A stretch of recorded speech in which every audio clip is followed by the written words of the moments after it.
pagi Bapak Ibu semua. Semangat. Agak seksi ya suaranya Bapak Ibu. Karena lagi batuk.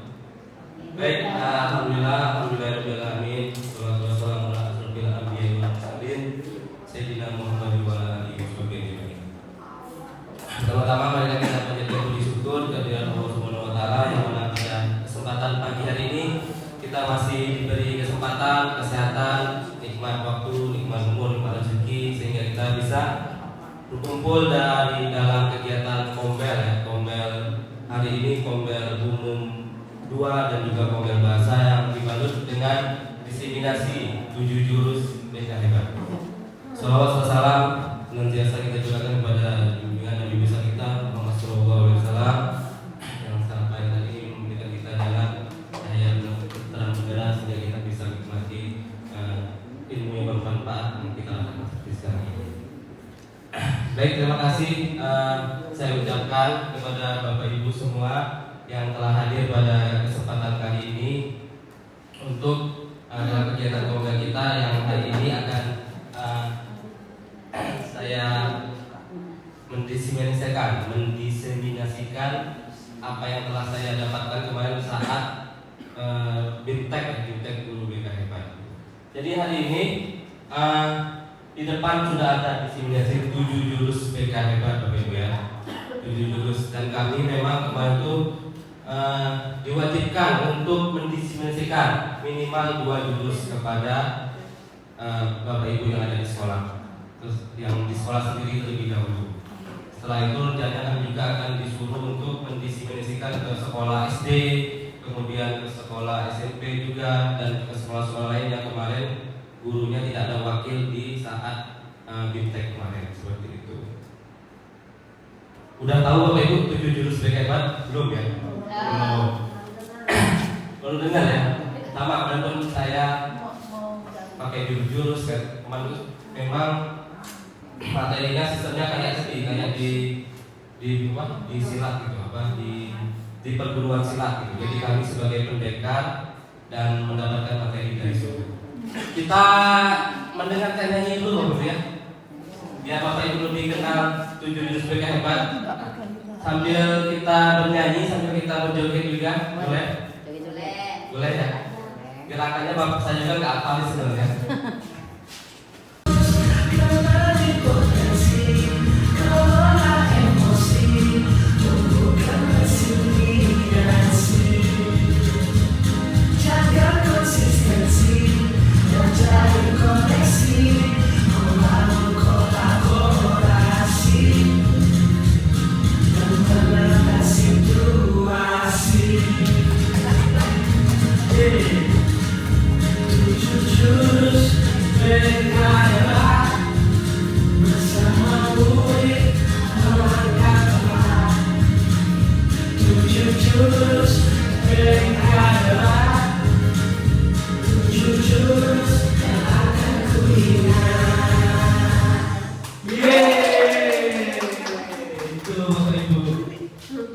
Gerakannya semua sudah pengalaman yang sangat luar biasa, apalagi dengan anak-anak gitu ya.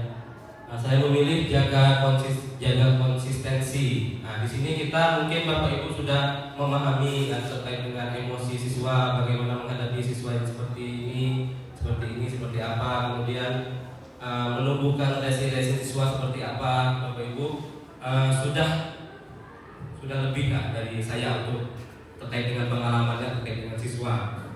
Nah, di sini kita butuhkan itu saya memilih jaga konsistensi, artinya bagaimana kita konsisten dalam keseharian kita terhadap anak gitu. Jaga konsistensi. Kita sudah mengetahui teori ini, kita sudah mengetahui pembelajaran ini, tapi untuk konsisten tuh yang susah Bapak Ibu ya. Konsisten. Bapak Ibu di sini sudah ada jurnal masing-masing kan? Jurnal harian gitu ya. Jurnal harian guru wali. Sudah terisi full Bapak Ibu? Untuk mengisi itu kan butuh konsistensi ya. Ya, apakah mau setiap hari ada ketemu dengan siswa wali ataupun mau seminggu sekali kan? Nah, itu kadang-kadang kita karena banyaknya kegiatan dan lain sebagainya kadang terlupakan. Nah, makanya saya di sini mengambil yang jaga konsistensi konsistensi. Artinya program-program yang ada di Semansa ini luar biasa. Artinya banyak kegiatan, banyak sekali dan bagus-bagus semua. Ada kegiatan literasi pagi-pagi yang membaca Al-Quran dan juga yang Rabu Sains dan sebagainya, itu kita sudah konsisten. Tapi untuk pemantauan secara menyeluruh ya universal pada anak itu, apakah benar-benar anak itu di kegiatan itu mereka benar-benar mendapatkan nilainya itu, nah itu yang nanti kita harus tumbuhkan konsistensi pada anak-anak ya. Kita membangun kebiasaan anak bangun pagi, tujuh kebiasaan anak hebat Bapak Ibu ya, yang sekarang pemerintah itu di sini dikontor dengan 7 jurus BK hebat. Jadi mungkin berkaitan lah 7 kebiasaan anak Indonesia hebat itu akan menggunakan 7 jurus BK hebat. Walaupun di sini 7 jurus BK hebat ini bukan berarti untuk guru BK ya. Makanya tadi disampaikan sampaikan kepada guru. Guru itu pelayanan konseling itu bukan hanya guru BK tanggung jawab ya. Sekarang guru mata pelajaran, guru wali pun harus dibekali dengan keahlian konseling. Konseling itu artinya tadi mendengarkan anak secara empati, berempati. Kita meluangkan waktunya sebentar mungkin untuk mendengarkan apa yang disampaikan anak. Itu salah satu keahlian konseling ya. Dan itu bukan cuma guru BK yang harus memiliki itu. Kalau guru BK semua yang harus konseling anak itu kan ya tadi rasio guru BK 1 berbanding berapa 300 anak seperti itu. Nah di sini tetap dengan adanya guru menguasai konseling, tidak juga kok guru BK ngapain kerjanya, enggak. Jadi tetap saling dia berkoordinasi dan berkolaborasi.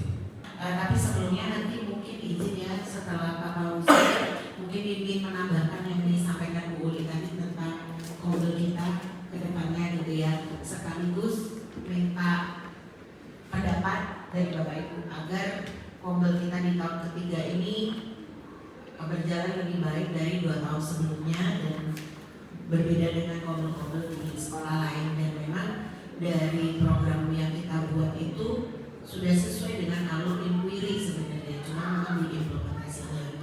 Itu yang pertama. Yang kedua, mengenai 7 jurus BK hebat ini, memang benar yang disampaikan Pak Fauzan bahwa tips atau trik berkomunikasi itu memang harus dimiliki guru dalam berhubungan dengan murid, dalam berkomunikasi dengan murid, dalam menyampaikan pembelajaran di kelas, bagaimana kita misalnya murid ada kesulitan gitu ya, ketika mereka menyampaikan kesulitannya bagaimana respon kita. Sebenarnya itu termasuk ke kompetensi guru ya, 4 kompetensi guru itu sebenarnya udah ada di situ Pak Fauzan.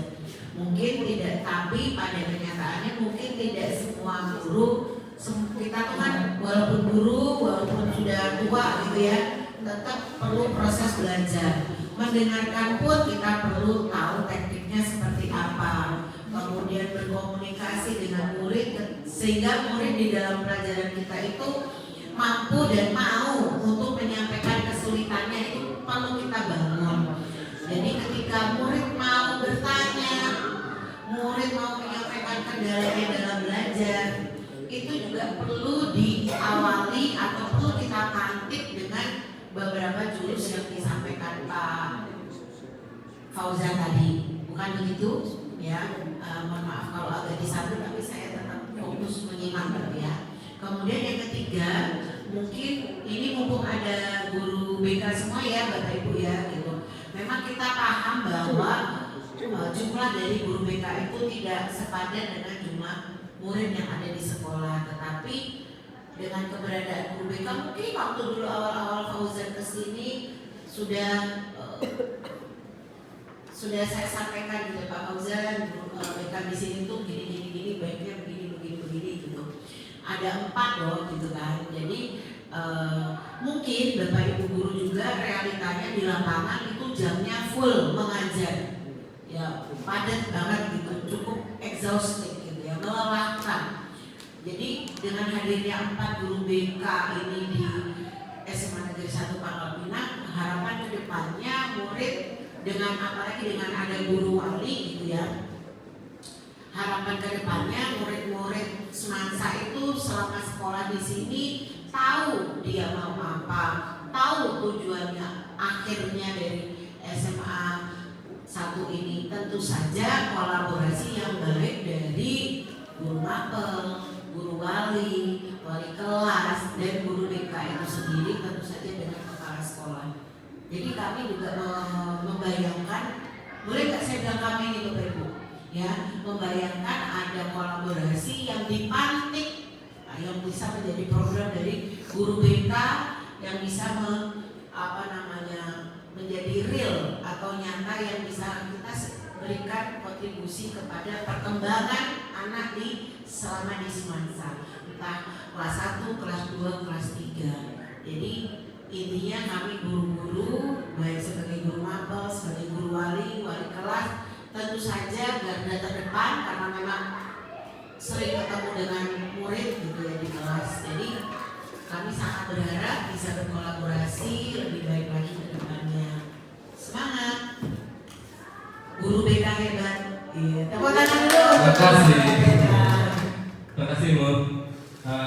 Terkait mungkin guru BK memantik terkait dengan program apa sih yang bisa nanti dikolaborasikan dengan guru mata pelajaran, memulai terlebih dahulu seperti apa sih yang harus dilakukan, apalagi sekarang ada guru wali kan, apa sih yang harus dilakukan oleh guru wali. Nah, itu nanti ya mungkin akan kita di tahun ini akan segera kita memulai itu ya sedikit demi sedikit. Jangan konsistensi di sini kita memulai itu aksi nyata apa sih yang akan kita lakukan. Harapannya tadi ada kasihan juga ada anak yang tadi kita ada 1000 siswa. Artinya mungkin ya tidak semua siswa itu mendapat layanan banyak yang terabaikan seperti itu. Nah, bagaimana sih kita strateginya ke depan itu biar seluruh anak itu ya minimal mendapat layanan terkait dengan dirinya, terkait dengan dia nanti seperti apa melanjutkannya karirnya ke depan dan lain sebagainya. Itu yang harapannya nanti sama-sama kita akan coba untuk saya juga ingin belajar untuk konsisten nanti bagaimana kita ada suatu program itu akan berjalan secara konsisten.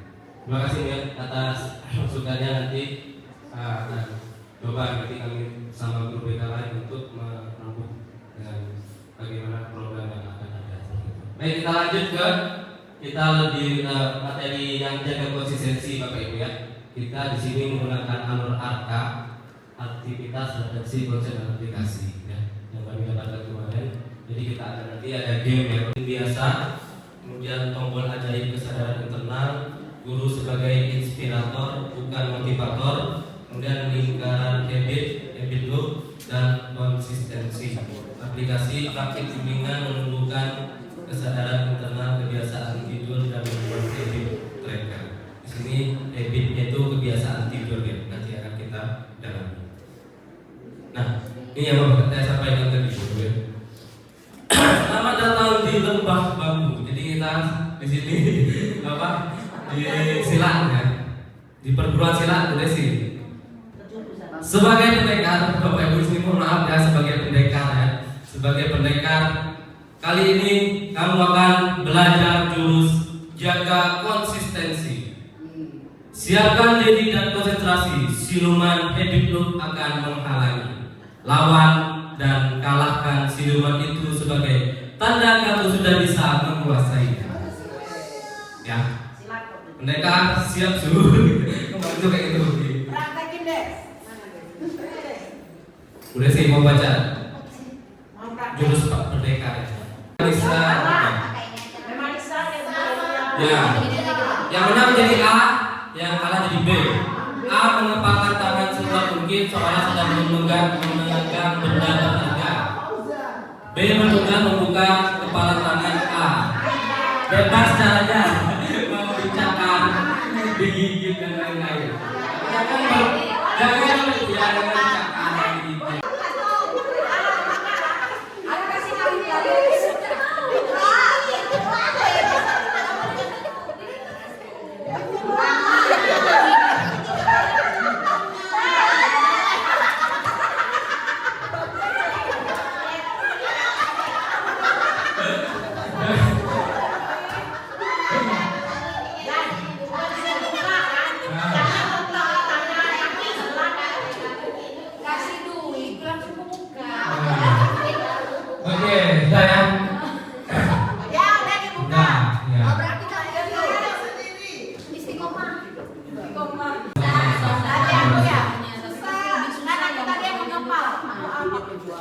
Yang A mengempal ya.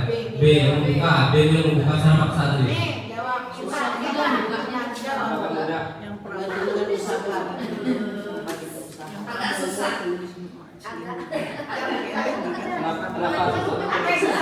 Cuma clicking aja. Ya kenapa susah membukanya? Berita kenapa? Suara dulu. Tenaga ini sangat kuat. Kalau tenaga Enggak juga. Kamu ini power rangers kayak gini. Untuk A, mengapa saat B berupaya membuka, A mengepalkan tangan sekuat-kuatnya, semakin dipaksa semakin kuat. Untuk A, siapa yang tadi yang nggak berhasil Karena aku ambil HP-nya, tidak mau tidak dikembalikan. Tanpa menyentuh ya? Tanpa menyentuh. Oh, tanpa Aku ambil menyentuh. HP-nya. Masih yang nyentuh apa tadi? Bu Ida membuka tangan umat ini bisa. Membuka tangan umat ini gampang. Udah janji habis ini. Buka. Iya. Janji habis ini janji. Ada di delegasi. Jadi gampang ya, ada ini. Dengan ini terbuka dengan sendirinya. Nah, jadi Bu tidak berhasil. Kalau Bu Yang ketiga nih, Kak. yang ketiga, untuk ronde kedua artanya untuk A, apa yang dia lakukan untuk membuka kepala tangan B tanpa membuka kepala tangan C? Apa yang aku lakukan? Apa yang aku lakukan tadi? karena bisa ketawa aja tanpa buka. Ada yang berhasil tanpa mengikut tadi dibuka? Nggak ada ya? Nih, kita Yang tak berhasil. Komunikasi. Komunikasi. Apa yang kita lakukan? Dibujuk seperti apa? Buka sama-sama. Bu, jadi gampang bukanya. Cuma dibujuk itu aja, Bu. Itu aja. Itu buka. Nggak dikasih apa-apa. Oh, langsung. Kasih uang enggak. Oh, Bu ini yang dibujuk. Nah, dijanji. Ronde pertama bisa dengan apa kita kuat mencoba membukanya, dapat ringin di tengah tapi langsung kebuka semua. Kalau kedua, kalau tanpa menyentuh, kalau hanya mungkin saya bisa tertawa tanpa membuka kepala tangan saya. Kalau kemudian ini lebih yang pertama ya, lebih gampang Lebih pertama. gampang. Jadi dengan paksaan. Kalau Bu Vivi Perjuangan. Ya. Dengan sebu-sebu. Yang mana yang pertama? Yang kedua karena yang pertama kan Bu Intan nggak bisa buka tangan saya. Nah yang kedua saya bisa buka tangan Bu Intan karena segala sesuatu itu tidak selalu dengan perjuangan itu tidak selalu dengan kekerasan. Bisa dengan kemampuan berkomunikasi, apa namanya menyentuh hatinya, gitu kan? Dan saya muka memelas, jadi buka lah, gitu. Jadi mungkin itu karena kita bisa relate dengan pembelajaran di kelas dan bersama murid. Terkadang ketika kita sudah berjuang dengan cara yang agak keras ternyata nggak nyampe, kita balik lagi kita ketuk pintu hatinya. Insya Allah tersentuh. Semoga berbantu. Terima kasih. Ada yang menggoda dengan iming-iming. Dengan iming-iming. Disodorkan. dalam kehidupan sehari-hari, Preman jale loh. jadi pada permainan itu lebih ke kesadaran dan paksaan ya. Yang pertama kan membuka secara paksa, gitu kan. Bisa terbuka kan, tapi dipaksa, gitu kan. Mungkin ada hal-hal yang itu kan bekasnya sakit, kecakan dan sebagainya kalau secara paksaan. Tapi kalau dengan kesadaran mungkin iming-imingnya kurang itu nggak dibuka, tapi Contoh tadi Iya. minggu maka tak pepet. kena jadi imingnya pas tepat gitu ya. Bukan. Itu Jadi- namanya skill berkomunikasi. Ya, skill. Aku alat ini bukan. Iya. Bukan sendiri. Mami kami Ini ini sogok nyerah. Nah itu nanti ya seperti itulah nanti kita kepada anak-anak apakah kita dengan paksaan ataupun dengan kesadaran. Bagaimana bagaimana komunikasinya Bapak Ibu mungkin punya caranya masing-masing kan. Mungkin Bu Nini tadi mungkin dia dengan iming kesadaran dulu, nggak sadar akhirnya dipaksa gitu kan. Ada juga yang dipaksa dulu. Tadi karena kebutuhan dasar kita ada kebutuhan ingin dihargai otonomi kemerdekaan kita ya. Saat kita zona nyaman kita diganggu ya mungkin kita akan susah untuk terpaksa jika otonomi dan kemerdekaan diusik. Kesadaran dan kepaksaan. Kalau Bapak Ibu lihat seperti ini, lihat kan? Hati-hati jangan lihat kiri, malah dilihat. Ya. Tanda anti persuasi akan aktif muncul reaksi resistensi. Perintah akan diabaikan, larangan jadi rekomendasi. Jadi semakin dilarang semakin penasaran di otak kita ya. Jadi kalau ada seperti ini hati-hati, jangan lihat kiri. Penasaran nggak Ibu? Ya penasaran kan, jadi kita ujung-ujungnya orang yang akan melihat kiri seperti itu. Jadi kesadaran versus paksaan.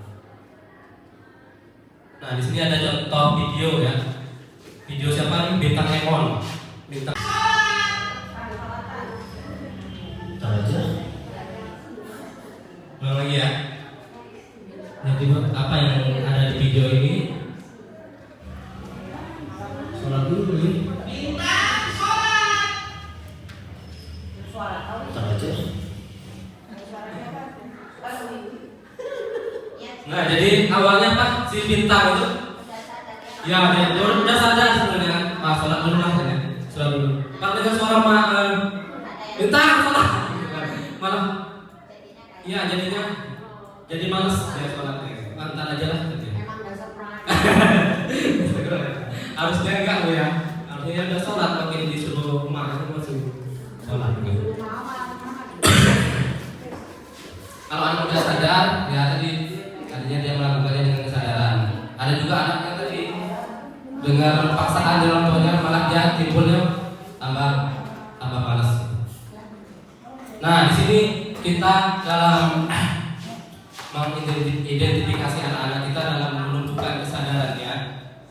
Ya ada 10 tombol ajaib ya. Kalau di alat elektronik itu kan ada tombol power gitu kan, on off gitu kan untuk menyalakan. Sebenarnya di anak kita, di siswa kita itu ada 10 tombol ajaib daya perintah dalam diri. Ada kesenangan, joy ya. Kemudian ada kebutuhan, need. Ada kebanggaan, pride. Manfaat, benefit. Keingintahuan, ternyata tujuannya apa, itu akan lebih mengena kepada anak tersebut dan dia pun menyadari bahwa dia sudah punya tujuan tertentu. Itulah tombol yang saya manfaatkan untuk anak itu, untuk mungkin dalam layanan bimbingan dan konseling seperti itu. Apakah ada kebanggaan, kesenangan, joy, ini mungkin butuh itu juga ya, butuh observasi, butuh konseling juga kepada anak agar kita mengetahui kira-kira tombol apa yang bisa kita gunakan untuk mengaktifkan anak tersebut untuk dia lebih semangat gitu ya. Apakah kesenangan kita lihat di diri anak itu, kamu apa misalnya kan, kebutuhannya apa gitu kan. Mungkin dia setiap hari itu kayak kemarin itu si Yori kan makannya enggak itu biar makan. Kemarin dari Widya, oke Yori silakan kamu setiap pagi ambil makan di kantin. Mungkin kebutuhan dasarnya belum terpenuhi. Dengan kita mengaktifkan tombol itu, anak itu punya motivasi untuk datang ke sekolah. Dia tiap pagi datang. Ada sekali 2 kali dia nyapu kantin kan, tapi tidak konsisten juga kemarin. Tapi dia ya datang ke sekolah, ditanya Jody udah makan belum? Belum Pak. Nah kalau belum silakan ambil di kantin. Itu tombol-tombol yang ada pada diri siswa. 10 tombol ini kira-kira yang mana sih yang bisa kita gunakan untuk menggerakkan siswa tersebut? Tantangan kah atau keingintahuan kah? Di pelajaran Bapak Ibu mungkin ada materi yang lebih menarik, mungkin anak itu pengen dengan pelajaran PKN, kan anak itu mau di PDN, mungkin materi-materi yang berkaitan dengan tes kedinasan, mungkin mereka lebih minat, ingin tahu tinggi, maka mungkin Bapak Ibu bisa menyentil masalah kedinasan dan lain sebagainya, bahas-bahas soal terkait dengan itu tombol-tombol yang harus Bapak Ibu cermati di siswa, bagaimana menggerakkan siswa tersebut. Oke Bapak Ibu, ada yang mau disampaikan pengalamannya? Pengalaman sebenarnya tidak terlalu banyak. Saya ngajar di swasta 14 tahun dengan mungkin agak bedanya seperti ini. Dulu terkenal anak swasta ini kan begajulan dan lain sebagainya. Dan kebetulan memang SMP saya itu termasuk. Malah sebenarnya yang nakal itu bukan dari siswa asli, karena kami menerima siswa pindahan. Jadi bukan cuma nakal tapi bebelis. Biasa ya. Gitu. Jadi seluruh anak yang mohon maaf keluar dari sekolahnya sudah pasti ada masalah. Dan rata-rata masalahnya sama. Berkumpullah di satu tempat. Kadang-kadang mereka tidak kenal, tapi ya karena semester ini nanti pindah ketemu, ya buat geng baru gitu. Nah, tantangan yang ada pada waktu di sekolah itu, yaitu tadi salah satunya. Malah bukan istilahnya tuh ngurus anak sendiri, tapi ngurus anak orang yang dari sekolah luar pindah sekolah kami. Nah, setiap hari itu sebenarnya bisa dikatakan itu tadi ngomongin tentang konsisten ya. Setiap hari, terutama yang wakil dan kepala sekolahnya, kadang-kadang bosen Pak Fauzan, karena kita tuh udah kayak Satpol PP. Setiap pagi jam 7 kita hitung anaknya ada berapa. Karena mereka buat geng, nanti ketemunya di warung ngerokok di sana. Lalu jadi saya sama anak-anak itu kayak betulan. Setiap ketemu saya cium-cium dulu bau badannya. Tapi mereka kan semakin hari semakin banyak trik. Awalnya ngerokok kebauan, lalu pakai permen. Lalu bajunya kebauan ya pakai minyak wangi. Nah, jadi setiap hari itu ada saja ide-ide yang mereka berikan. Jadi semakin banding mereka, semakin banding juga saya. Dan bolos itu salah satunya. Jadi padahal waktu itu SMP sudah tembok itu sudah agak tinggi, tapi namanya niat bolos selalu akan ada jalan. Dan kita berpikir waktu itu ya karena ibu-ibu juga kan nggak mungkin saya juga ngikut terjun ke tembok itu ya. Kira-kira gimana ya? Jadi banyak ide-ide yang dari mereka dan saya pun harus lebih dari mereka. Sudah kayak Satpol PP betul. Jadi sekali ketangkep, ampun miss, maaf miss, ampun miss, sudah kayak apa gitu. Nah, mungkin yang gini, ujung-ujungnya yaitu keyakinan. Jadi saya tuh selalu ngasih tahu sama anak-anak bahwasanya terutama yang bermasalah ya, ketemunya sama saya. Nak, tekankan pada diri kalian bahwasanya yakin kalian itu akan menjadi sesuatu nantinya. Sekarang tuh memang, jadi mereka tuh kayak beranggapan bahwasanya kami ini tidak akan menjadi apa-apa nantinya. Jadi ya udah sesuka-suka kami aja. Nggak perlu di ini, nggak perlu diatur, nggak perlu di segala macam. Karena orang sudah menjudge kami bahwasanya kami tidak menjadi apa-apa. Jadi terpatri di diri mereka, di alam bawah sadar mereka nggak menjadi apa-apa. Nah, keyakinan itulah yang mau tidak mau ya harus saya rubah. Setiap hari nak berusaha, pokoknya segala macam lah. Saya berkeyakinan bahwasanya kamu akan menjadi sesuatu, tapi berubah ya, dimulai dari yang kecil. Nah, jadi nggak tahu juga ya. Jadi anak-anak tuh mungkin karena sebenarnya saya bosen, ya cuma mau nggak mau. Jadi setiap ketemu saya itu kayak ketemu polisi. Takutnya cuma sama saya. Tapi mohon maaf pada zaman dulu tuh kan mungkin kekerasan masih bisa dilakukan. Karena kalau tidak seperti itu kita diinjek sama anak-anak, apalagi anak swasta. Ada guru dari negeri ngajar di SMP kami 1 bulan udah gak betah. Ya karena termakan sama anak-anak tadi. Jadi kalau ditanya otoriter, kita tuh udah kayak bela negara. Ngajar kita tuh udah kayak ngajar TNI. Karena kalau kita tidak di atas anak, kita akan dimakan anak. Nah, saya ingatnya kalau sebenarnya banyak pengalaman, cuma salah satunya adalah keyakinan, terutama ke anak-anak yang agak banyak bermasalah tadi. Ditekankan ke dalam hatinya bahwasanya kamu akan menjadi sesuatu, tapi dengan catatan kamu harus merubah sikapmu dan lain sebagainya. Dan malah ketika mereka sudah lulus, mohon maaf, anak-anak yang pinter yang kata kita dulu kita kasih nilai besar apa segala macam, mohon maaf, ibaratnya kucing kulit lupa kacang lupa kulitnya. Kadang-kadang kita pikir ini anak saya, tapi saya lupa ini siapa namanya segala macam. Mereka pura-pura nggak tahu. Malah yang kata kita nakal segala macam dari ujung itu udah manggil saya misi, mungkin laki tidak salah mano.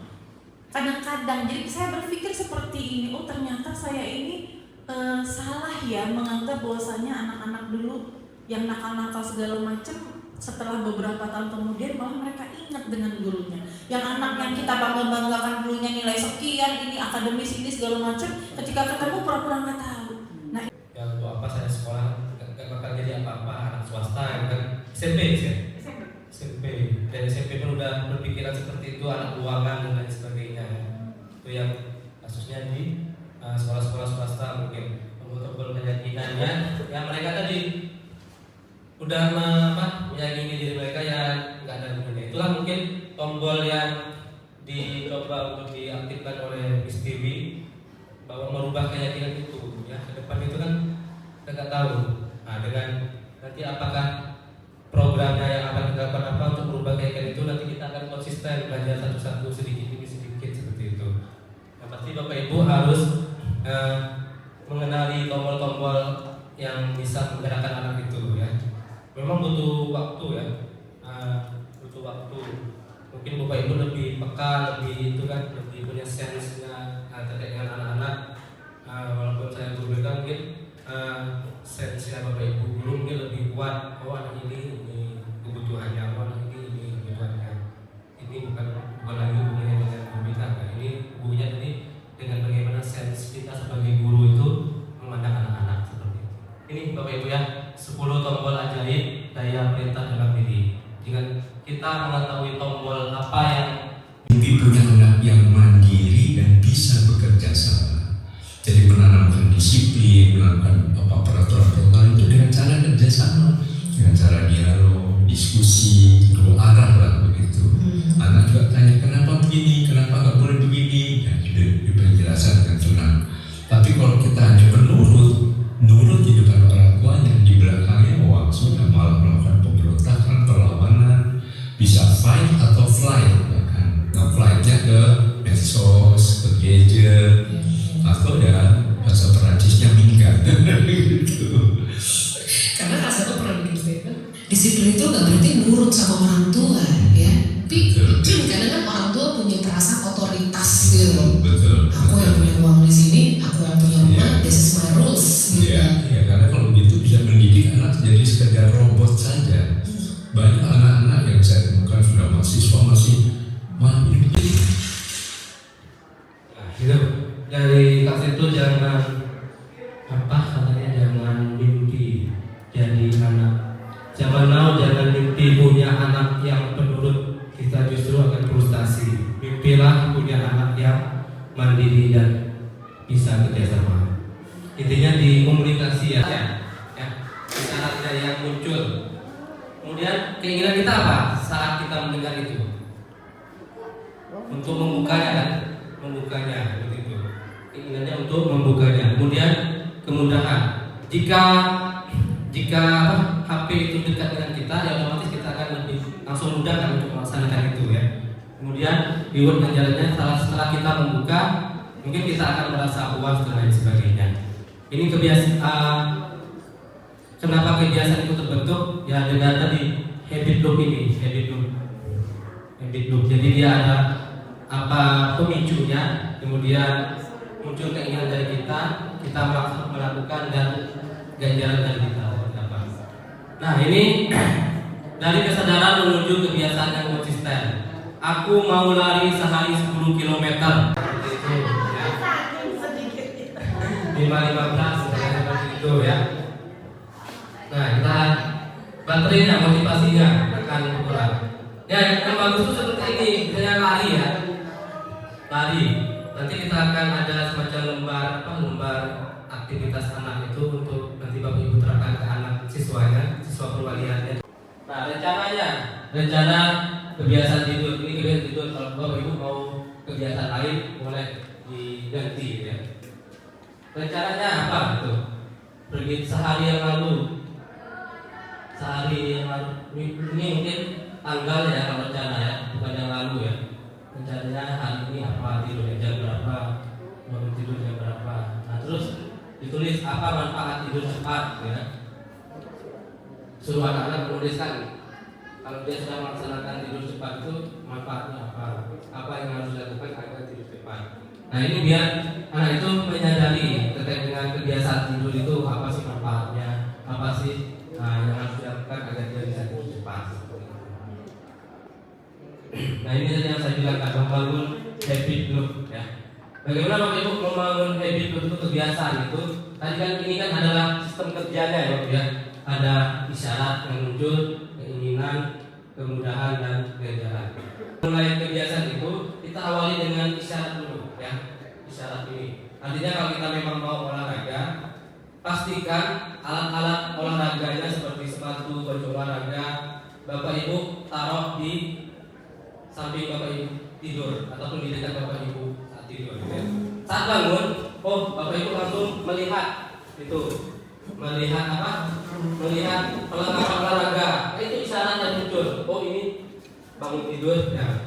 Bangun tidur langsung melihat sepatu olahraga udah ada, kemudian bajunya udah ada, ya. Itu isyarat yang muncul. Apa yang saya lakukan? Kemudian akan tumbuh keinginan. Nah, kalau sudah terlihat dengan kita, otomatis kita sudah punya. Jangan sampai isyaratkan karena HP ada di samping kita, yaitu isyarat yang HP ada di kita. Artinya jauhkanlah HP dari kita, gitu ya. Taruh misalnya Bapak Ibu di ruang kamar tidur, taruhnya di ruang tamu HP-nya seperti itu. Biar isyarat itu tidak muncul. Bapak Ibu nggak gatel untuk buka HP. Nah, keinginan. Jadi saat kita punya keinginan untuk main HP, ternyata HP itu jauh dari kita, itu kan agak jauh ya ngambil HP-nya, males, akhirnya keinginannya dipersulit. Itu untuk keinginan apa? Habit buruk itu kita menguranginya. Nah, kemudahan jauh, jadi HP-nya jauh, males untuk ngambil HP. Kemudian lewat kejaran. Jadi kalau kita main HP sampai larut malam, ini untuk anak-anak ya. Dari sini dari awal saya melihat bagaimana Bapak menjelaskan dari 7 jurus PK Hebat ini. Kalau dari konsistensinya berarti sepertinya kita yang harus memegang konsisten dulu, baru kita membuat kesesuaiannya. Seperti tadi kalau Bapak bilang Bapak menyiapkan barcode anak untuk sholat zuhur, Bapak dulu yang harus ada di sana. Itu konsisten kita. Berarti kita dulu yang memulai. Kita dulu yang konsisten. Bagaimana kita menyuruh siswa, tetapi kita harus lebih dahulu untuk membuat konsisten dengan aturan yang kita buat. Mungkin itu lebih saya lihat. Karena ya mungkin pengalaman saya juga, misalnya dari kita masuk kelas kedisiplinan, sepertinya anak-anak itu tidak bisa kalau mereka dulu yang menunggu kita, tetapi harus kita mulai menunggu siswanya.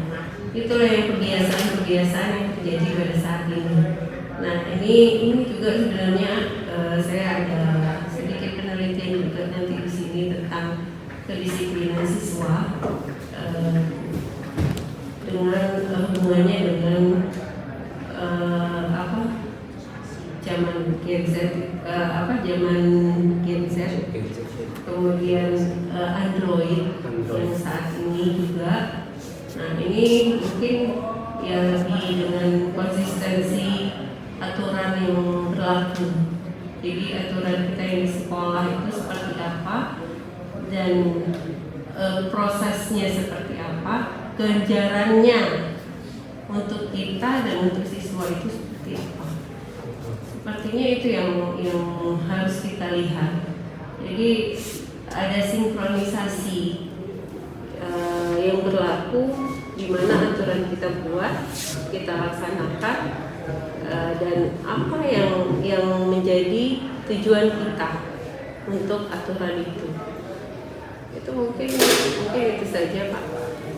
Terima kasih. Terima kasih Ibu. Ini Ya, pertanyaan dulu Bu Mandi. Harus ya. Kita dulu ya.